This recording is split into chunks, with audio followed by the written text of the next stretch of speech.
হাসির রাজা, জ্ঞানের রাজা, রসিক রাজা। এই দেখো, তুমি এখনো রেগে আছো আমার উপর। আমার রাগতে বয়ে গেছে আপনার ওপর। তুমি কিছুতেই বুঝছো না, খরচ বাড়ছে। আয়না বাড়লে চলবে কি করে রাজ্য? বিদেশে আমাকে যেতেই হবে। সব বুঝেছি, সব বুঝেছি। আপনার আমাকে অসহ্য লাগছে, তাই আপনি বিদেশে যাচ্ছেন, তাই তো? তুমি আমায় ভুল বুঝছো। রাজ্য চালাতে অর্থের প্রয়োজন আছে। কেন এতদিন রাজ্য বুঝি চলছিল না? এতদিন যেভাবে চলছিল সেভাবেই চলবে। সময় পাল্টাচ্ছে। এখন শুধু সিংহাসনে বসে থাকলেই চলে না, দেশ বিদেশ ঘুরে দেখতে হবে কিভাবে রাজ্যের উন্নতি হয়, লাভ হয়, সেই নিয়ে নতুন করে ভাবতে হবে। তার মানে আপনি ঠিক করে নিয়েছেন আপনি যাবেন, তাই তো? হ্যাঁ। আর যতদিন আপনি না থাকবেন এখানে কি হবে ভেবে দেখেছেন মহারাজ? কে সামলাবে সব?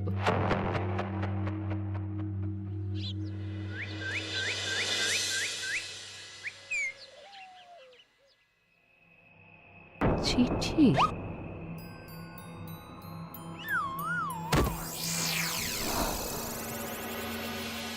আমি অনেক ভেবে দেখলাম, আসলে এসব সিংহাসন, ক্ষমতা, প্রতিপত্তি অর্জন করা আর রক্ষা করার জটিলতার চেয়ে বাকি জীবনটা শান্তির সাথে বনে কাটিয়ে দেওয়াই ভালো। বলছি সবই তো বুঝলাম, কিন্তু এই শান্তিটা কে?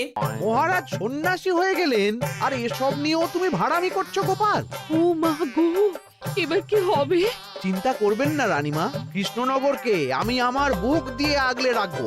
আপনার ছাতির মাপটা ঠিক মতো জানেন তো মন্ত্রী মশাই?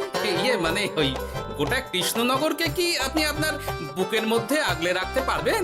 গোপাল! মার্জনা করবেন মন্ত্রী মশাই। আমি বলছিলাম কি, ওইসব আগলে টাগলে রাখার আগে ওই ভালো করে খুঁজে দেখুন সব।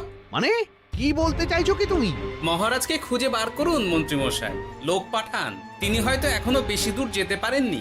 এটা কিন্তু ঠিক বলেছে গোপাল, তাকে একবার যদি খুঁজে পাই আমরা। আপনি চিন্তা করবেন না রানীমা, আমি এক্ষুনি লোক পাঠাচ্ছি। আর গোপাল, রানীমাকে বিশ্রাম নিতে দাও। যাও এখন, যত সব।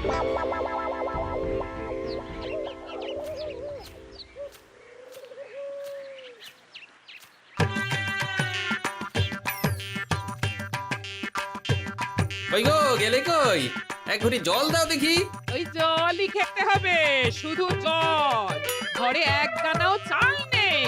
ওই বাজারে না গেলে আজ হরি মটর। রাজ্যে রাজা নেই আর তুমি ঘরে চাল নেই বলে চিল্লামিল্লি করছো, চত্ব সব। ও মা গো, মহারাজ রাজ্যে নেই তো গেলেন কই? হ্যাঁ, বনবাসে। সে কি গো, এবার কি হবে তাহলে? কপালে যা লেখা আছে তাই হবে, আর কি। এই তোমার চাকরিখানা থাকবে তো? হ্যাঁ, না থাকলে বাটি হাতে বেরোবো, চিন্তা কি?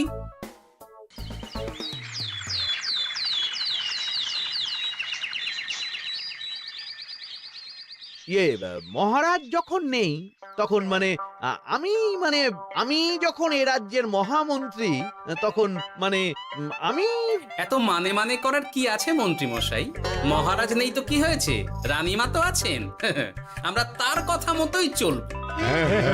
গোপাল একদম উচিত কথা বলেছে। হ্যাঁ হ্যাঁ, আমিও তো তাই বলছিলাম। মহারাজ যখন নেই তখন রানীমার নির্দেশ মতোই তো আমাদের সামলাতে হবে সব। কতদিন আর আগলাবে গোপাল? আজ নয় কাল এই শর্মাকেই বসতে হবে এই সিংহাসনে। যতদিন পারি ততদিন তো চেষ্টা করতেই হবে মন্ত্রী মশাই। আপনি যদি চলেন ডালে ডালে, আমি চলি পাতায় পাতায়। রাজা মশাই আছেন? আমি অনেক দূর থেকে আসছি।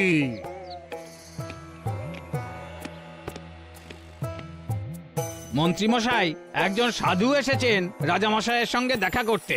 বলছেন অনেক দূর থেকে এসেছেন। জানো না মহারাজ এখন নেই? যাও, চলে যেতে বলো ওকে। মহারাজ নিরুদ্দেশ। এই মুহূর্তে সত্যিই যদি কোনো প্রাজ্ঞ সাধু বাবা রাজবাড়িতে তার পায়ের ধুলো দেয়, বলা তো যায় না যদি মহারাজের হদিস তিনি দিতে পারেন। ঠিক ঠিক, একদম ঠিক বলছেন পণ্ডিত মশাই। বেশ বেশ, ডেকে আনো তাকে, দেখি সে কি বলে।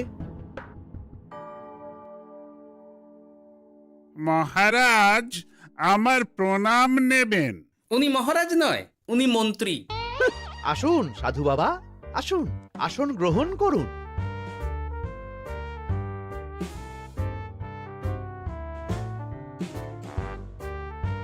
এ কি করলেন সাধু বাবা? এটা তো মহারাজের সিংহাসন। আপনার জন্য আমি অন্য আসনের ব্যবস্থা করে দিচ্ছি, আপনি বরং সেখানে বসুন। ওহ, রাজাই যখন নেই তখন তাঁর সিংহাসনে বসতে ক্ষতি কি? আপনি কি করে জানলেন মহারাজ নেই? বুঝলি না, সাধু বাবা যে অন্তর্যামী গোপাল। এবার কি হবে? উনি যদি বলে দেন মহারাজ কোথায় আছেন, তাহলে তো আমার আর বাবা পণ্ডিত মশাই, আগেই ওরকম হামলে পড়বেন না। আচ্ছা, আপনি যদি অন্তর্যামী হন, বলুন তো আমাদের রাজা মশাই কোথায় গেছেন? জবর জটা কালো চুলে দে না মা অতীত বলেন। বুম! মহারাজ বনবাসে গেছেন। এটা যখন বলেছেন সাধু বাবা, তাহলে মহারাজ এখন কোথায় আছেন সেটাও নিশ্চয়ই আপনি বলে দিতে পারবেন। আহ গোপাল, সব বিষয়ে নাক গলিও না তো তুমি। ঠিক ঠিক আছে, রাজা মশাইকে নিয়ে চিন্তা হওয়া তো খুবই স্বাভাবিক, কিন্তু গোপাল, রাজা মশাই বনবাসে গেছেন, তাকে আর সংসার মায়ায় বাঁধা ঠিক কাজ হবে না। এ আপনি কি বলছেন সাধু বাবা? মহারাজ না থাকলে রাজ্য চলবে কেমন করে? নতুন রাজা নির্বাচন করতে হবে। এই তো খেলা জমে গেছে, একে দিয়েই কাজ হবে মনে হচ্ছে। আহা সাধু বাবা, এসব নিয়ে নয় পরে আলোচনা করা যাবে। এই কে আছো? সাধু বাবার পা ধুইয়ে দাও ভালো করে। না, বিষয়টা ঠিক সুবিধের মনে হচ্ছে না। আহা মন্ত্রী, করেছ কি? আমি সাধু মানুষ, এত খেতে পারি কি? ও বললে হবে না সাধু বাবা, আপনার জন্য নিজে দাঁড়িয়ে থেকে মহারাজের খাস হালুই করকে দিয়ে রাঁধিয়েছি সব। এ দেখুন না একটু, অমৃত অমৃত। বেশ বেশ, এত করে বলছো যখন, বাহ বাহ, চমৎকার চমৎকার। আমি জানি তো যে এমন খাবার আপনি আগে কখনো খাননি। তা বটে বটে, ভেবেছিলাম কটা দিন বিশ্রাম নিয়ে চলে যাব। এখন দেখছি যা আদর আতিথেয়তা শুরু করেছো তোমরা, তাতে তো মাস কয়েক কাটিয়ে না গেলে আমারই লোকসান হবে। থাকুন না, থাকুন, যতদিন ইচ্ছা থাকুন। আমার ইচ্ছা অনুযায়ী সব চললে তো ওই গোপালের জায়গায় আপনাকেই সবার মহারথী করে রেখে দিতাম চিরকাল। এসব কি বলছো মন্ত্রী? কেন, পরিকল্পনাটা মন্দ নাকি? আমি হব এই রাজ্যের নতুন রাজা, আর আপনি হবেন আমার রাজসভার প্রধান মহারথী। বটে, কাজটা খুব একটা কঠিন না। মহারাজ বনবাসে, আর আপনি নিজেই তো বললেন তাকে ফিরিয়ে আনাও ঠিক হবে না। তাহলে তা বলেছি, কিন্তু বাকি অন্যান্য সভাসদেরা আছে, তারা তো। আরে ছাড়ুন তো ওদের কথা। আকাশে হাত ছড়িয়ে আর একবার মন্ত্র পড়ে নেবেন, বলবেন এই রাজ্যের রাজা হওয়ার ক্ষমতা একমাত্র আমার মধ্যেই আছে। ব্যাস, সবাই মানতে বাধ্য। তারপর আমার একটা হিল্লে হয়ে গেলে আপনারটার ব্যবস্থাও আমি করে দেব, বুঝলেন? বুঝলাম, একেবারে জলের মতো পরিষ্কার। ব্যাস, কালই তাহলে কাজ শুরু করে দিন। বেশি দেরি করে তো লাভ নেই। বলা তো যায় না, মহারাজের যদি রানীমার জন্য মন কেমন করে, রাজ্যে ফিরে আসে, ওসব হওয়ার আগেই সেরে ফেলতে হবে সব কাজ। রাজা হওয়ার খুব তাড়া দেখছি তোমার মন্ত্রী। ওপরে ওঠার ইচ্ছা কার না থাকে বলুন তো সাধু বাবা? আর মাত্র কটা দিনের অপেক্ষা, ব্যাস, তারপরেই এই সিংহাসনের মালিক হব আমি, কৃষ্ণনগরের নতুন রাজা হব আমি। সমস্ত ধন দৌলত থাকবে আমার এই হাতের মুঠোয়। কি অত ভাবছেন মন্ত্রী মশাই একা একা? মানে কি ভাবছি তার কৈফিয়ত তো তোমায় দিতে হবে। হ্যাঁ, হেমা, ছি ছি ছি, আপনি কেন কৈফিয়ত দেবেন? আপনার মুখ দেখলেই তো বোঝা যাচ্ছে যে আপনি কি ভাবছেন। তাই বুঝি? তা বলো দেখি কি ভাবছি আমি। আপনি ভাবছেন ওই কৃষ্ণনগরের সিংহাসনের কথা। শুনে ফেললো নাকি সব? আপনি ভাবছেন আমাদের মহারাজের কথা, তাকে কিভাবে ফিরিয়ে আনা যায় সেই কথা, তাই না? মহারাজকে যে আর ফিরিয়ে আনা যাবে না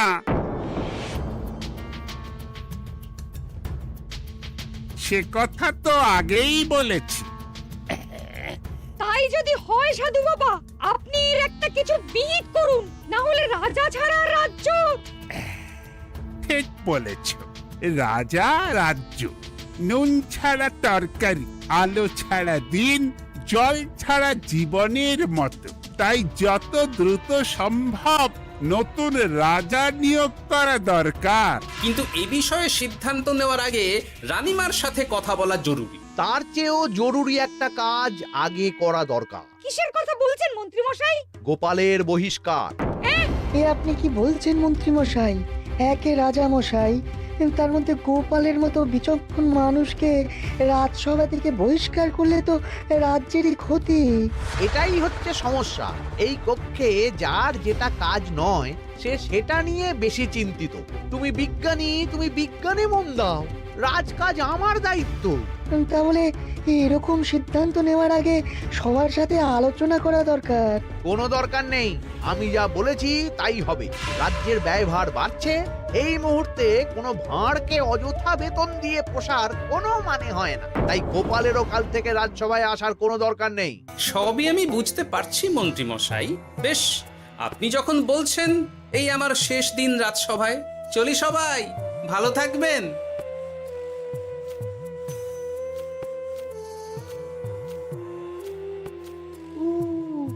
এত সহজে যে বেটা মাঠের বাইরে চলে যাবে বুঝতেই পারিনি আগে। এবার আমার আর সিংহাসনের মাঝে নেই কোনো বাধা, নেই কোনো কাটা। তুমি চিন্তা করো না, আমি নিজে মন্ত্রীর সাথে কথা বলবো।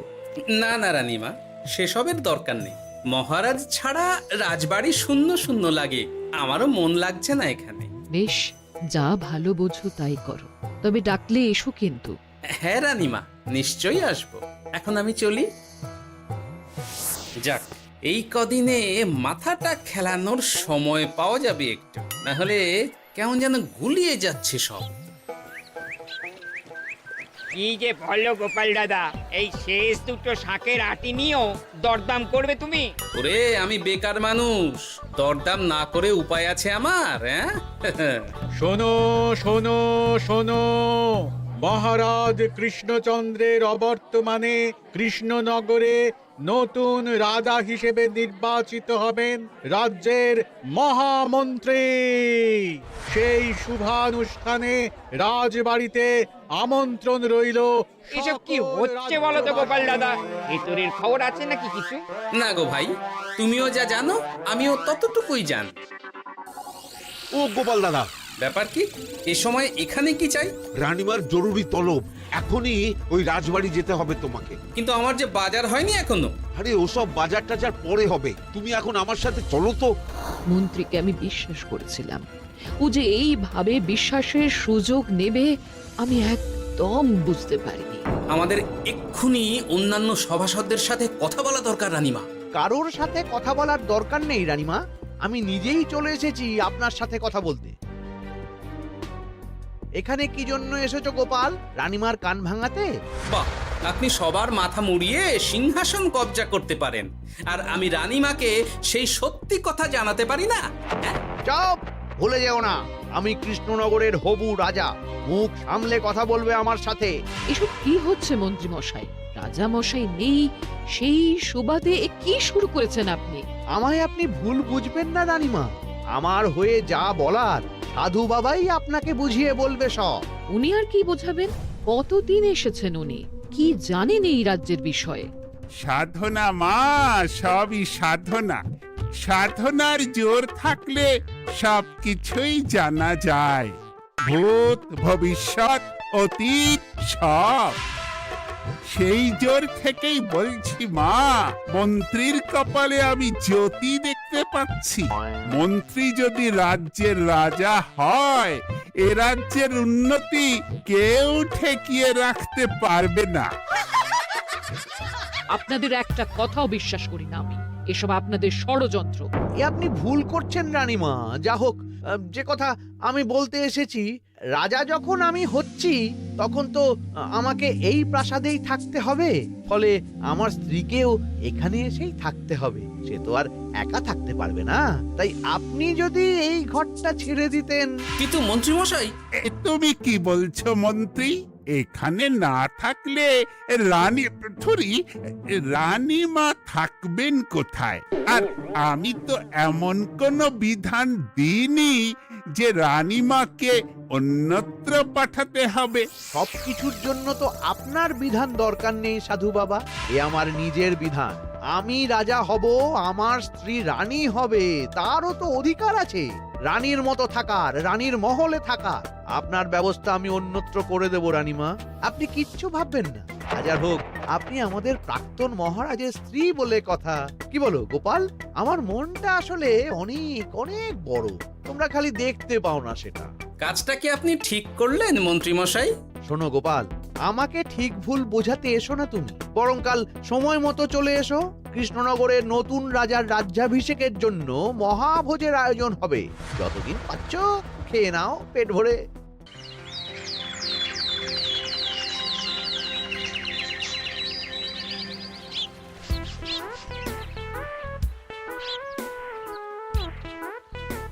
আরে এগুলো আবার কি পরে আছে এখানে? কি এ তো মহারাজের পোশাক, এখানে এসব কি করে এলো? তাহলে কি মহারাজ? না না না, হিসেবটা কেমন যেন ওলট পালট হয়ে যাচ্ছে। সময় তো হয়ে গেল, নতুন মহারাজকে ডাকুন এবার। এসে গেছি, এসে গেছি। আসুন মন্ত্রী মশাই, আসুন। মুকুট নিয়ে দাঁড়িয়ে আছি আপনার মাথায় পরাবো বলে। সাধু বাবা, এবার মহারাজ বলা অভ্যাস করুন। মহারাজ। মহারাজের হদিশ পাওয়া গেছে মন্ত্রীমশাই, মহারাজের হদিশ পাওয়া গেছে। এই কি সর্বনেশে কথা! মহারাজের হদিশ পাওয়া গেছে মানে কোথায় মহারাজ? না না, মহারাজ না, মহারাজের পোশাক পরে আছে পুকুরের ধারে। আমার মনে হয় তিনি ওই পুকুরে ডুব দিয়ে নিরুদ্দেশ হয়ে গেছেন। ও তাই বলো? তা বেশ তো, প্রাক্তন রাজার জন্য না হয় কিছুক্ষণ নীরবতা পালন করে নেব আমরা, ব্যাস। আপনি কি বলছেন মন্ত্রী মশাই? মহারাজ সত্যি ওই পুকুরে ডুব দিয়েছেন কিনা সেটা তো তলিয়ে দেখা দরকার একবার। সেসব হবে আমি রাজা হওয়ার পর। নিন সাধু বাবা, মুকুট পরান। কিন্তু মন্ত্রীমশাই, আরো একটা দুঃসংবাদ আছে যে। ও আবার কিসের দুঃসংবাদ? মহারাজ যে পুকুরে ডুব দিয়েছেন সেই কথা বলতেই রানীমা অজ্ঞান হয়ে গেছে। তুমি যে কি করো না গোপাল, শুভ সময়ে অশুভ একটা সংবাদ দিয়ে দিলে তো সব বরবাদ করে। এই কে আছো? গ্রেফতার করো গোপালকে।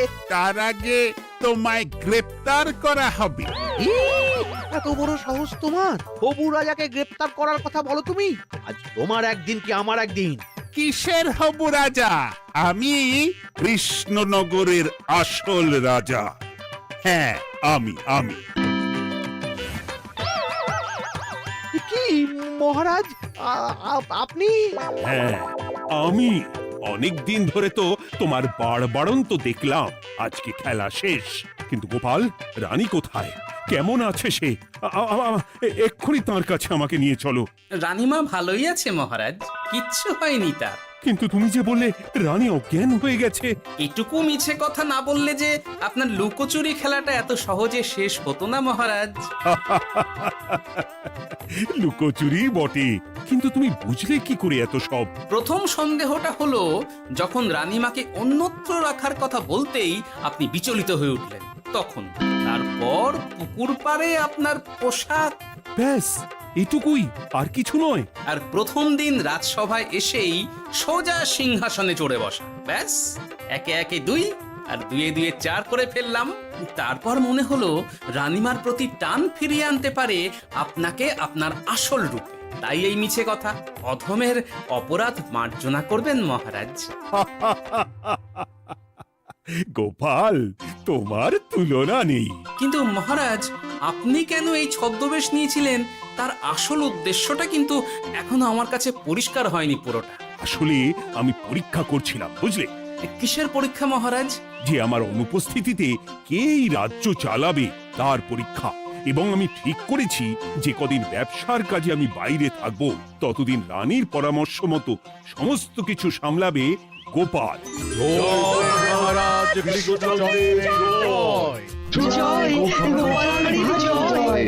আর আমি মহারাজ? তুমি থাকবে পেয়াদা। এ কি শুধু জল আর ভাত? আগেই বলেছিলাম বেশি বেরো না, বেরো না, রাজা হবেন। এখন খাও খাও, জল ভাত খাও। চেষ্টায় তুমিও আমাকে ভুল বুঝলে গিন্নি। হাসির রাজা জ্ঞানের রাজা রসিক রাজা